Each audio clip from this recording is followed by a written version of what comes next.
Hello, I've made a good weather shortcut, but before telling about this and how it works, I would just talk a bit about the weather forecasts in general. So I never liked them, and for me they were always useless. It just tells you the weather now, and it tells you whether it's cloudy or not. We can say that we don't see it from the window, right? Uh, and probably at maximum it will tell you the wind speed and maybe what the temperature would be at evening, but you have no idea what the temperature is going to be in few hours. For example, in 3 hours, in 6 hours, in 9 hours, and so on. Will it be rainy, and if yes, then when it's gonna rain, and when the rain stops, and if it starts again, then when it starts, and when it stops within the next day, right? So and also the huge downside of the weather forecasts, because they're just telling you the temperature now. They don't tell you about the feels like temperature, which is really important.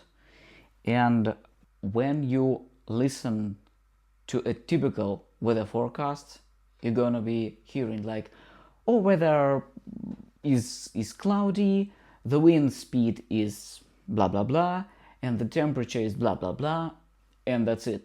What the weather forecast should be like regarding the temperature, it should be telling you what the temperature feels like and what it's gonna be in a few hours, how it's gonna be feeling like, and at evening, at night maybe also, because the feels like temperature it's really different than the common one which they put on the screen. For feels like temperature there are many factors which affect the temperature, how our body is gonna be feeling this temperature. It's like the wind speed, it's the wind direction, it's the exposure to the sun, and even the humidity. They all impact the weather. How do we feel it? For example, the wind speed, especially if there is a cold weather, the 1 meter per second of the wind decrease 1 degree of the temperature.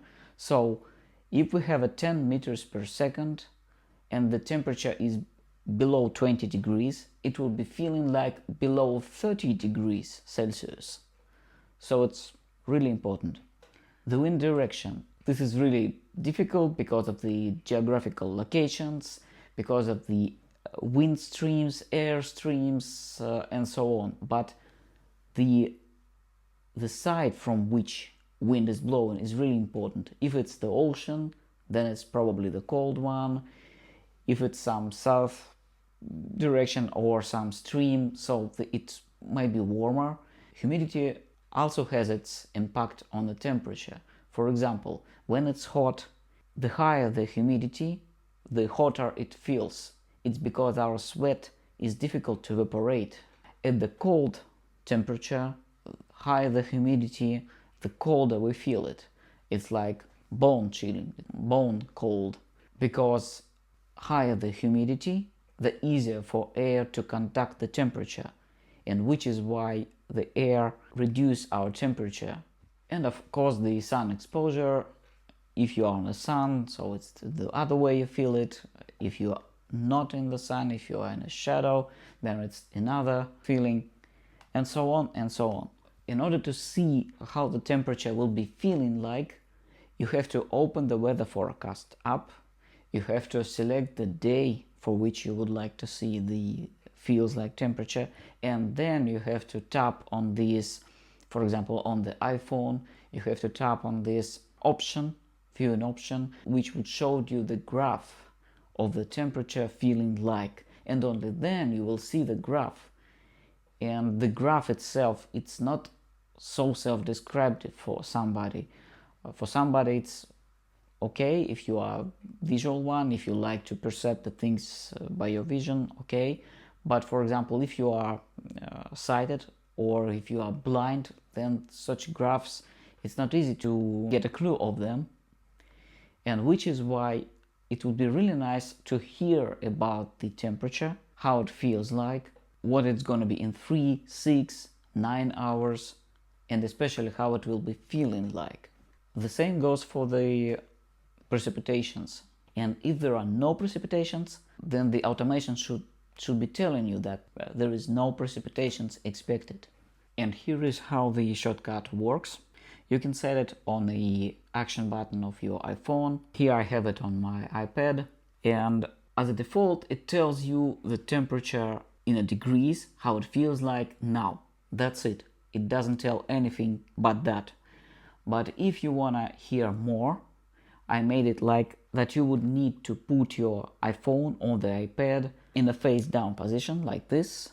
And then, in this case, the automation will be telling you all the forecast for the next day about the temperatures and about the precipitations. So if I run it as it is, 8. It just tells me what's the temperature now and how it feels like, especially. Maybe that's it, what I want to know. Nothing more, nothing about this. If it's sunny or not, if it's cloudy or not, I just want to know the temperature now. For example, I press it. 8. That's it. Okay, now I know that gloves are not needed. That's great. Okay, but if I want to know more, then I run this automation again and I turn the device face down. 8. At 8, it's going to be 12. At 11, it's going to be 14. At 14, it's going to be 15. At 17, it's going to be 14. At 20, it's going to be 10. At 23, it's going to be 9. At 2, it's going to be 8. No precipitations expected. And that's it. And then I know that, okay, the maximum will be like this, the middle temperature would be like that, and the coldest one, because maybe I expecting me returning back to home at 1 a.m. So, for example, I'd be walking and I would like to know how cold it's gonna be. Okay, it tells me like it's gonna be +6, then my clothes should be according to this temperature. This shortcut will appear here as the QR code, and also the link to this shortcut will be in the description. Thank you very much. Bye.